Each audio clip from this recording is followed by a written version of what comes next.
Hi hello welcome back to my another mini vlog. మళ్ళీ cooking వ్లాగ్తో అయితే వచ్చేసాను. ఇవాళ అయితే పల్లీలు నువ్వుల పచ్చి పులుసు చేస్తున్నాను. ఫస్ట్ ఒక ప్యాన్ పెట్టుకొని అందులో పల్లీలు కొంచెం వేగినాక నువ్వులు వేసుకోవాలి.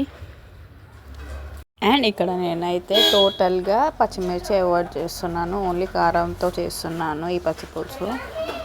నువ్వులు లైట్గా వేగితే చాలు, ఎక్కువ వేగాల్సిన అవసరం లేదు. ఎక్కువ వేగితే ఫస్ట్ ఆఫ్ ఆల్ మాడిపోతుంది, సో లైట్గా వేగితే చాలు. అండ్ లాస్ట్కి నేను వెల్లుల్లిపాయ కూడా వేసుకున్నాను. పొట్టు తీయాల్సిన అవసరం ఏం లేదు, మామూలుగా అయినా వేసుకోవచ్చు. అండ్ మిక్సీ జార్లోకి ట్రాన్స్ఫర్ చేసుకున్నాక అందులోకి ఉప్పు కారం రెండు వేసేసుకున్నాను.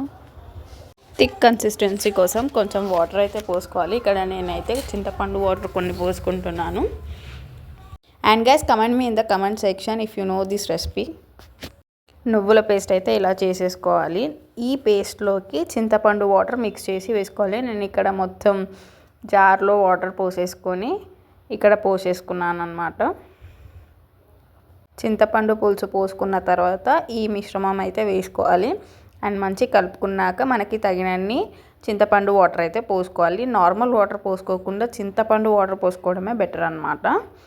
అండ్ ఇక్కడ చూడండి, నాకు కావాల్సినంత అయితే ప్రిపేర్ చేసుకున్నాను. పోపులోకి జీలకర్ర, ఆవాలు, ఎండుమిర్చి, నేనైతే ఇక్కడ కొంచెం కరివేపాకు ప్లేస్లో కొత్తిమీర వేసుకున్నాను. అండ్ పోపు అయితే రెడీ అయిపోయింది, వేసేసుకున్నాను ఇక్కడ.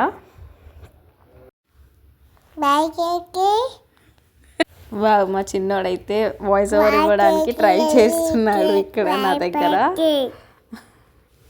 అండ్ దట్స్ ఇట్, టేస్టీగా ఉండే పల్లీలు నువ్వుల పచ్చి పులుసు అయితే ready and that's it for today.